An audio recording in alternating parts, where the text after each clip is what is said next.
Big pass தமிழ்ல இன்னைய episode சனிக்கிழமை எபிசோட்ல இன்னைக்கு பெரிய சம்பவம் ஒன்று காத்துக்கிட்டு இருக்கு. அது என்ன அப்படிங்கிறது தான் நல்லா கன்ஃபார்மாக சொல்ல முடியல.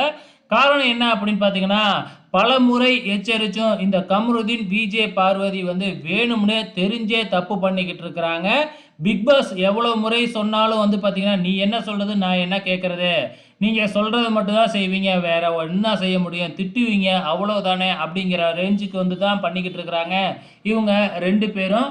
இந்த வாரம் வந்து பிக் பாஸ் வீட்டில் இருக்கிற அத்தியாவசிய பொருள் எல்லாம் தூக்கிட்டாரு, இவங்களால மற்றவங்களுக்கும் கிடைக்காத மாதிரி.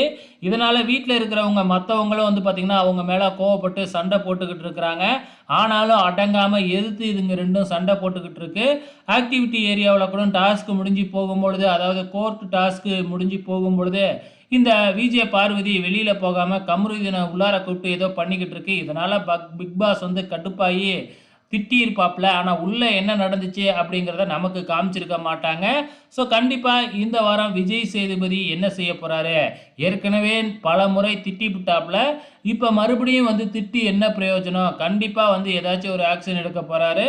மேபி 2 பேருக்கும் சேர்த்து வந்து பார்த்தீங்கன்னா, நீங்க வெளியில வாங்க. போன வாரம் எப்படி டோர ஓப்பன் பண்ணி வச்சுட்டு ரம்யாவ பயமுறுத்துறாரோ, அதே மாதிரி இந்த வாரமும் டோர ஓப்பன் பண்ணிட்டு, உங்களால இப்படி தான் இருக்க முடியும் அப்படின்னா, நீங்க தயவு செஞ்சு வெளியில வந்துருங்க அப்படிங்கிற மாதிரி சொல்றதுக்கு வாய்ப்புகள் இருக்கு.